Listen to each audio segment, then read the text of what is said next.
Hay una cosa que tu compañía eléctrica jamás va a mencionarte. No en Ancorio, no en un anuncio, no en ninguna conversación. Y no es porque no lo sepan. Lo saben perfectamente. Lo que ocurre es que si tú también lo supieras, dejarías de necesitarlos. Existe una pared que no requiere cables, no tiene motor, no consume ni un solo vatio de electricidad y sin embargo mantiene el interior de una casa a una temperatura estable cuando afuera hay 40 grados de calor o cuando el frío del invierno congela el suelo. No es tecnología nueva, no es un invento de Silicon Valley. Es barro en tierra comprimida, lo mismo que hay debajo de tus pies. Ahora mismo, en este momento, mientras lees esto, hay decenas de millones de personas en el norte de China que viven en casas construidas con esta lógica. Pagan casi en 80% menos en energía que sus vecinos, con casas modernas. No tienen paneles solares, no tienen sistemas de climatización de última generación. Tienen paredes gruesas, densas, silenciosas, y esas paredes hacen todo el trabajo. Lo que vas a descubrir en los próximos minutos no es una teoría alternativa, ni una idea de hippies viviendo fuera del sistema. Es física termodinámica pura, la misma ciencia que estudias en la universidad, aplicada a la construcción de una manera que fue enterrada sistemáticamente durante décadas por las mismas industrias que hoy te cobran la factura del gas y la luz. Empieza con una pregunta que parece simple, pero cuya respuesta lo cambia todo. ¿Cómo mantenían el calor las civilizaciones antiguas sin calefacción? Hace miles de años, en lo que hoy conocemos como Turquía Central, existía una ciudad completamente funcional, no un campamento, no un grupo de cabañas improvisadas, una ciudad real, con calles, estructuras organizadas y miles de habitantes. Lo que fascinó a los arqueólogos que la excavaron no fue su tamaño, fue algo mucho más interesante. En ESA Region, la diferencia de temperatura entre el día y la noche podía superar los 20 grados centígrados. Y sin embargo, dentro de aquellas construcciones, esa diferencia se reducía a menos de 7 grados. Afuera, el clima era extremo.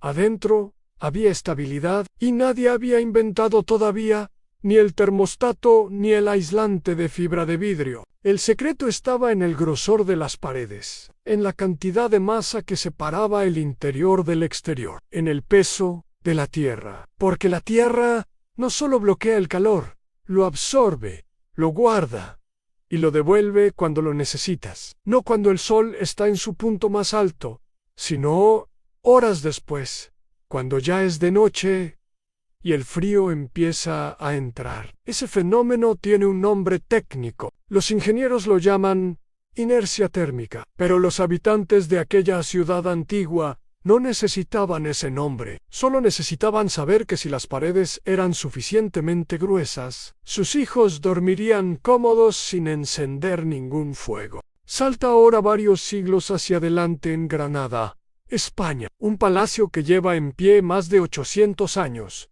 construido en plena Sierra Nevada, donde los inviernos son duros y los veranos abrasadores. Investigadores modernos instalaron sensores en su interior durante varios años consecutivos para medir algo que los arquitectos del siglo XIII ya sabían intuitivamente. El resultado fue demoledor. Mientras el exterior de ese edificio oscila entre el hielo del invierno y los casi 40 grados del verano, el interior se mantiene casi siempre entre los 20 y los 23 grados, una variación de apenas 3 grados en un año completo.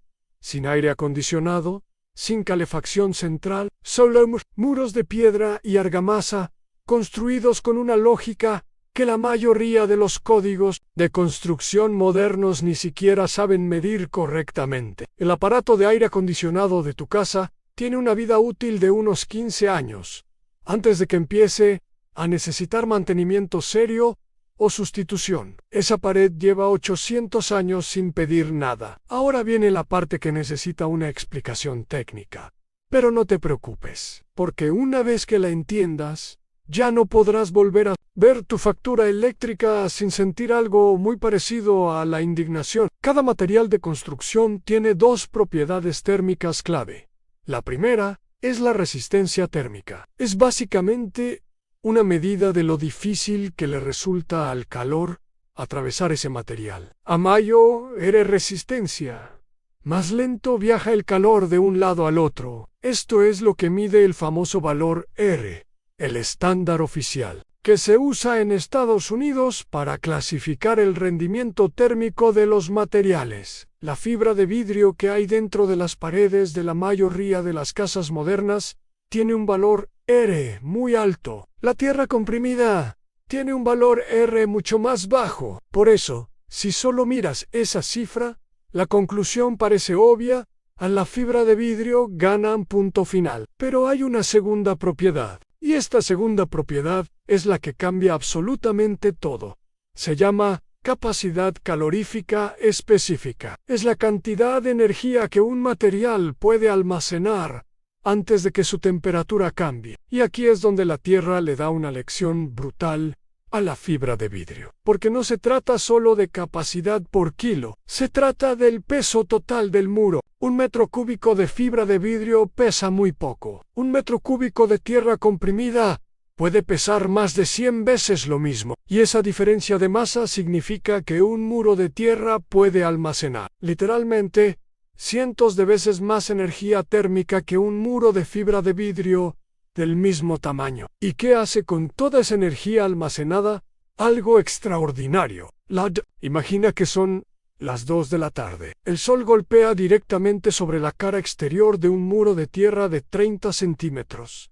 Esa energía empieza a moverse lentamente hacia adentro, no a toda velocidad, sino grado a grado, centímetro a centímetro, para cuando esa ola de calor recorre todo el grosor del muro y llega al interior, han pasado entre 10 y 12 horas. Ya es medianoche. El sol desapareció hace horas. La temperatura exterior ya bajó. Y el calor que entraba desde afuera está llegando exactamente cuando el interior lo necesita para no enfriarse durante la noche. Al día siguiente, cuando el sol vuelve a calentar la cara exterior, el interior todavía está fresco, porque la siguiente ola de calor todavía está viajando a través del grosor del muro. El ciclo diario de temperatura exterior nunca llega a penetrar del todo. El muro lo absorbe, lo retrasa, lo amortiza y lo redistribuye en el tiempo. Es como un volante de inercia en un motor. No detiene la energía.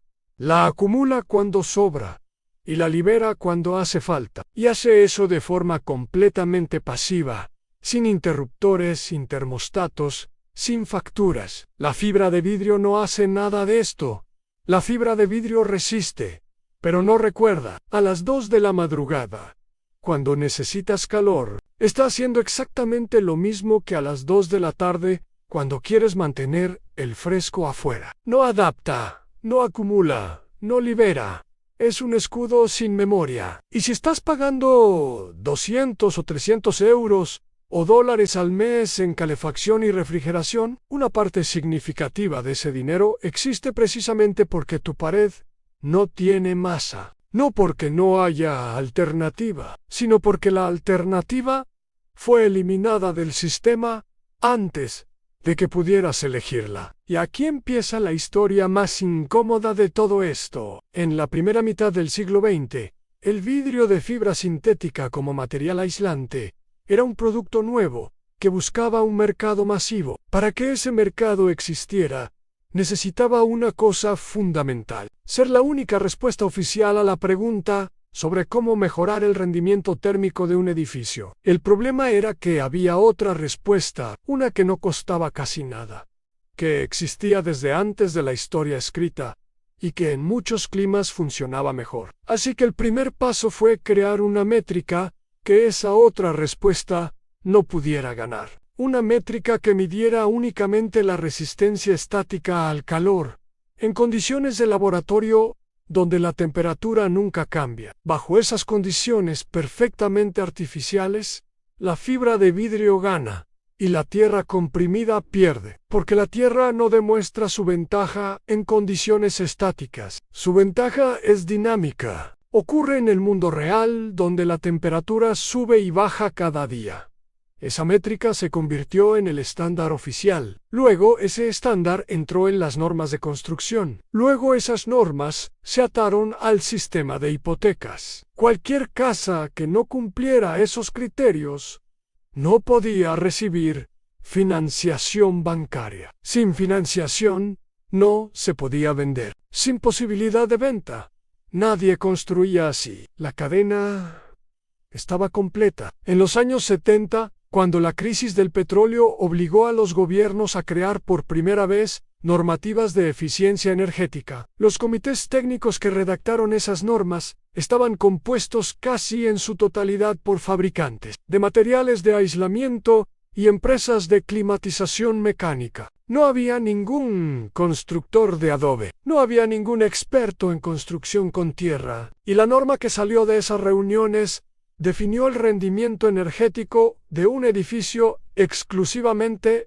en términos de ese mismo valor R que la industria ya controlaba. El resultado fue absurdo en la práctica. El estado de Arizona, en pleno desierto del suroeste americano, en una región donde la gente había construido con adobe durante siglos, con resultados probadamente excelentes, llegó a prohibir la construcción de adobe durante un periodo de 2 años, porque las paredes no cumplían el valor R mínimo establecido. Un material que había resistido los extremos de ese desierto, mejor que cualquier alternativa moderna, fue declarado ilegal porque no superaba una prueba diseñada para que no pudiera superarla. Y la cosa no terminó ahí. En Europa y América del Norte, las técnicas de construcción con tierra acumulada que se han usado en África, Asia y Europa durante milenios no tuvieron acceso a un código de construcción reconocido. En la mayoría de los estados de Estados Unidos,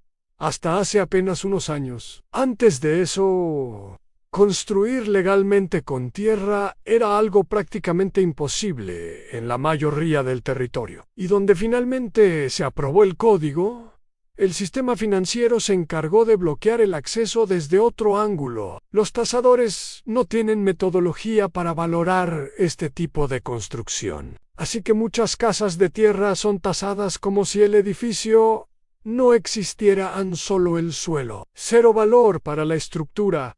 Sin valor tasado, sin hipoteca, solo puede construirlo quien pague en efectivo. Y así, el material más barato del planeta queda reservado para quienes menos necesitan ahorrar dinero. ¿Esto es una conspiración con reuniones secretas y villanos con corbata? No, es algo más cotidiano y más difícil de combatir. Es un sistema donde cada pieza fue diseñada por quien se beneficiaba de ella, y donde cada pieza refuerza a las demás sin necesidad de coordinación explícita. No hubo una sola reunión donde alguien decidiera enterrar la construcción con tierra, solo una serie de decisiones técnicas y económicas, cada una aparentemente razonable por sí sola, que terminaron bloqueando colectivamente una alternativa que habría reducido de forma radical la dependencia energética de millones de familias. Pero la física no se puede enterrar para siempre.